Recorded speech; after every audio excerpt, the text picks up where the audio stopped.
Sama berharganya. Anak haram. Makian Bayu kala itu masih terekam jelas di ingatan, menciptakan luka batin yang begitu dalam. Sebelumnya ia menyimpan kebanggaan tersendiri menjadi anak seorang Alfian Setio Darmawan. Bukan karena sang papa merupakan salah satu orang terkaya di negara mereka, melainkan karena sosoknya yang hangat dan penyayang. Namun, suatu hari semua kebanggaan itu luntur setelah mendengar makian yang ditujukan padanya. Ia tak lebih dari anak yang lahir dari perbuatan haram yang menyebabkan dosa besar. Bukan dari ikatan pernikahan yang halal. Berbeda dengan ketiga adiknya yang lain, mereka lahir dari pernikahan sah.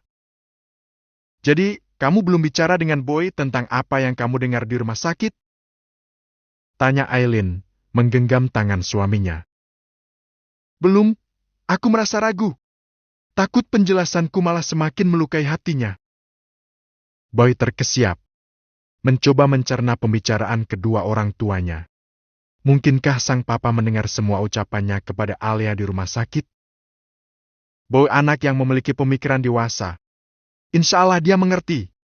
Andai dia tahu seberapa berharganya dia bagi kita, mungkin dia tidak akan merasa berbeda dari adiknya. Tutur Aileen. Sekarang aku mengerti kenapa dia menolak harta yang pernah kuhibahkan untuknya dan memintaku membagi kepada adik-adiknya saja. Ingatan Alfian berputar pada beberapa hari sebelum putra sulungnya itu menikah. Melalui sebuah pembicaraan, ia menghibahkan 30% harta miliknya kepada Boy. Namun, semua niat baik itu ditolak Boy dengan berbagai alasan. Dia bilang padaku, dia sudah cukup dengan menikmati fasilitas yang kuberikan padanya selama ini dan memintaku memberikan kepada adiknya saja. Bahkan sekarang dia membeli rumah dari hasil kerja kerasnya. Kamu tahu, Aileen, aku bukan sedih karena dia menolak pemberianku. Tapi, aku sangat bangga pada anakku itu. Anak lain mungkin akan menuntut pembagian harta dari orang tuanya, tapi dia sama sekali tidak memikirkan harta, malah memikirkan hak ketiga adiknya. Apa tidak sebaiknya kita bicara dengannya? Aku tidak mau dia merasa berbeda dari adiknya, Mas. Aku tahu dia lahir dari dosa kita, tapi dia tetap anakku yang berharga. Tidak ada yang bisa menggantikan tempatnya di hatiku.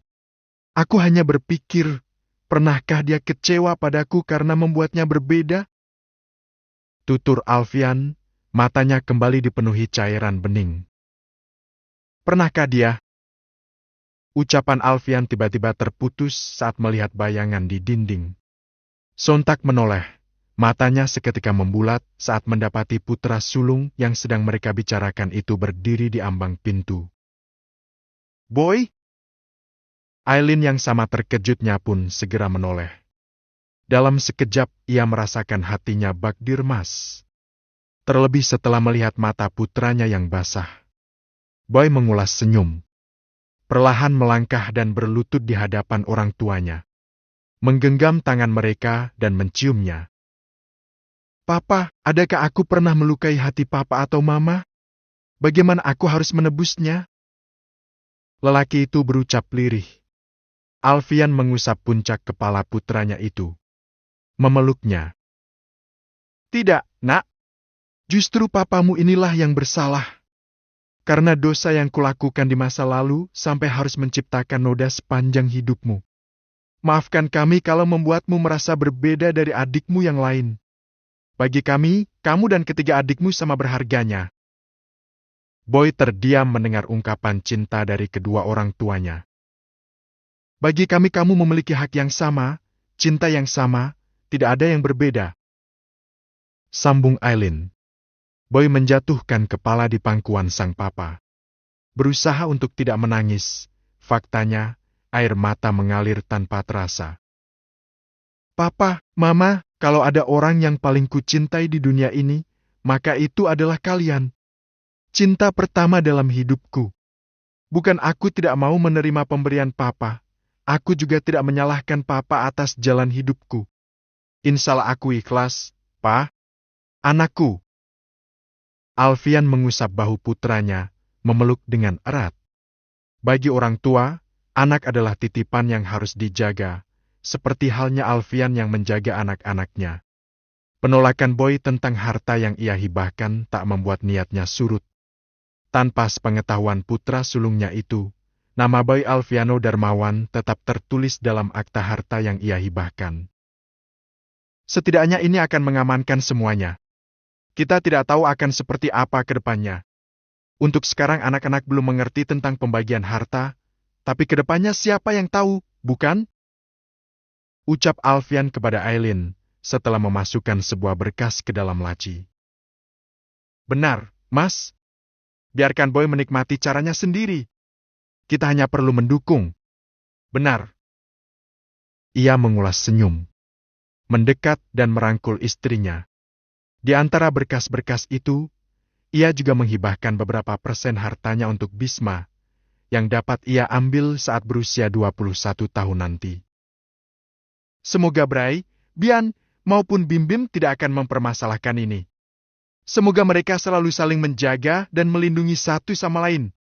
Boy akan menjadi pilar yang menjaga adik-adiknya. Insya Allah, Mas. Boy adalah pantulan dirimu yang paling sempurna.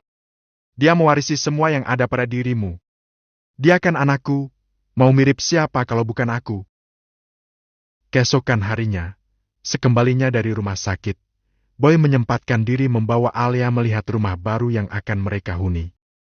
Keputusannya untuk pindah segera ke rumah baru, mereka mendapat dukungan dari Alfian dan Aileen. Alia menatap takjub sebuah rumah yang dipersembahkan sang suami untuknya. Rumah minimalis yang tidak begitu luas itu tampak menarik dengan desain unik.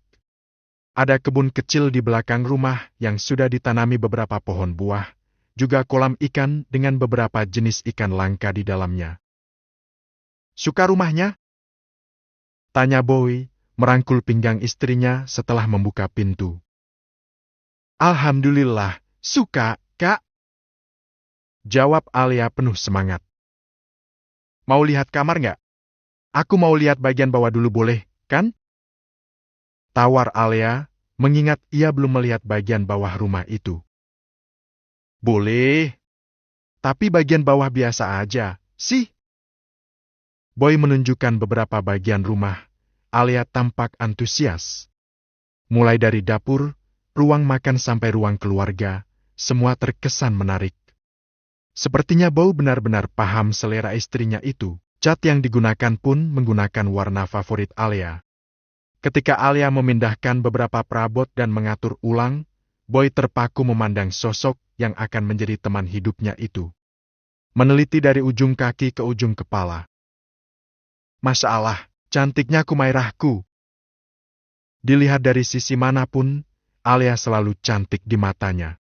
Ia memiliki wajah yang manis, lesung pipit yang terlihat jelas saat ia tersenyum. Tubuhnya yang langsing dan mungil terasa sangat menggemaskan. Dan tentu saja berada dalam satu ruangan dengan wanita halal membuat Boy merasakan sesuatu yang berbeda. Ya Allah, gini amat jadi pengantin baru. Pengennya malam terus. Sesuatu yang mendesak untuk segera ditunaikan. Sesuatu yang telah ia tahan-tahan beberapa hari belakangan ini. Duh, kok malah bangun? Gumamnya dalam hati sambil melirik ke bawah. Tak tahan dengan pesona seorang Alia, perlahan ia mendekap wanita itu dari belakang. Menyesap aroma lembut tubuh istrinya yang selalu mampu membangkitkan apa yang ia jaga selama ini. Sore-sore gini boleh nggak, ya? Bisiknya pelan. Boleh apanya? Alia terkesiap, mendadak gugup.